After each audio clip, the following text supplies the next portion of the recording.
Número 3. A número 3, verifique se a frase a seguir é verdadeira ou falsa e justifique. Qualquer sistema cuja temperatura seja medida em uma escala absoluta terá temperatura positiva. Qualquer sistema cuja temperatura seja medida em uma escala absoluta terá temperatura positiva. Bom, a gente sabe que as escalas servem para quê? Para medir a temperatura. As escalas servem para medir a temperatura. O que é medir a temperatura? É o estado de agitação das moléculas de um determinado corpo, se está quente ou frio.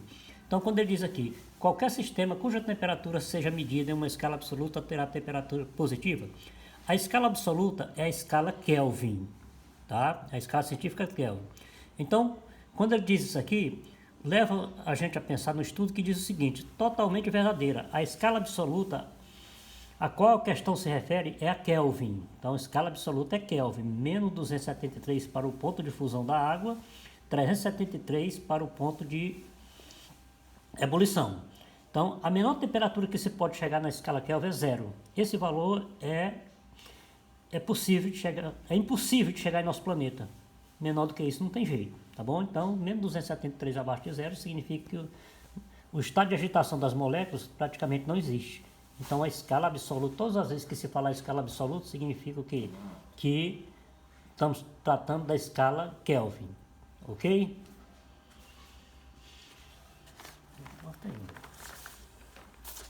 Número 4. A número 4, nós temos um gráfico, onde ele diz o seguinte, ao nível do mar, um termômetro de gás com volume constante indica as pressões correspondentes a 80 centímetros de Hg, Hg é mercúrio, no estado líquido, e 160 centímetros de Hg, de mercúrio, respectivamente. Para que a temperatura do gelo fundente e da água em ebulição, a temperatura de 20 graus Celsius, qual é a indicada por esse termômetro? Qual é a pressão indicada por esse termômetro? Então, ao nível do mar, um termômetro de gás com volume constante indica as pressões correspondentes. 80 centímetros de mercúrio é o menor nível, 160 centímetros de mercúrio é o nível mais alto, os dois respectivamente. Para as temperaturas do gelo fundente e da água em ebulição, a temperatura de 20 graus Celsius. Então a pergunta é, qual é a pressão indicada por esses termômetros? Então vamos para cá. Para responder isso, nós temos que criar uma pequena tabela, como se fosse umas escalas, tá? Então, analisando a situação, quando ele diz o seguinte, que nós temos um termômetro de gás com volume constante, 80 centímetros de mercúrio, que é a parte de baixo, 160 centímetros de mercúrio, que é a parte de cima, tá? Os dois estão correspondendo a essas pressões aqui, de volume de gás. Bom, quando ele compara a água, comparando a água, quando ele diz para a temperatura do gelo fundente da água em ebulição, então nós trazemos para cá a escala Celsius, tá? Então na escala Celsius a água vai entrar em estado de sólido a 0 graus Celsius e em estado de ebulição a 100 graus Celsius. Então ele quer saber qual é a pressão aqui, ó.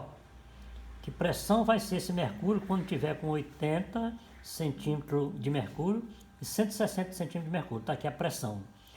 Isso tudo a 20 graus Celsius.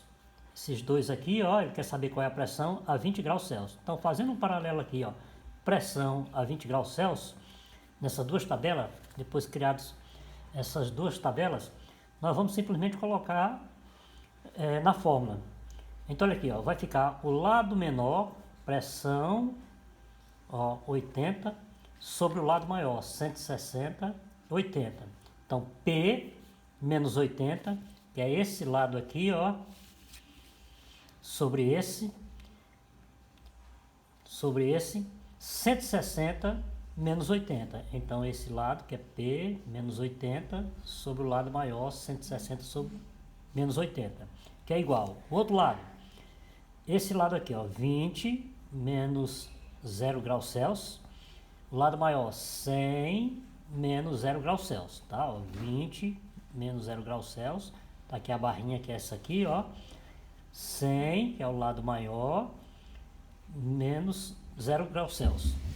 Então, depois disso aqui, nós simplesmente vamos fazer a resolução. Então, P menos 80 160 menos 80 dá 160. 20 menos 0 dá 20. 100 menos 0 dá 100. Entenderam? Então, P menos 80 não dá para subtrair. P menos 80. Subtrair letra de número não tem como. 160 menos 80, 80. 20 menos 0 dá 20. 100 menos 0 dá 100. Então, nós vamos fazer o seguinte. Como tem muito zero, a gente simplesmente vai simplificar. Eu vou tirar 0 daqui, 0 daqui. Tiro 0 daqui e 0 daqui. Simplifica. Então, vai ficar P menos 80. Eu tirei 0, fica 8. Tirei 0, fica 20. Tirei o 2, 0, fica 1. Fica melhor para fazer a resolução. Então vai ficar P menos 80 é igual a P menos 80 vezes 1, P menos 80. Isso com esse.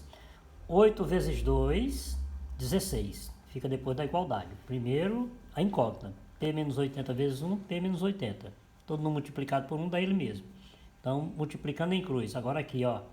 8 vezes 2, 16. Que é 80 vezes 20, que daria 1.600. Então, colocando a pressão que nós estamos procurando em evidência. P é igual. 16, continua lá depois da igualdade. Como 80 vai passar para lá com sinal trocado, para depois da igualdade. Então, 16 continua no lugar. 80 está negativo, passa para lá positivo.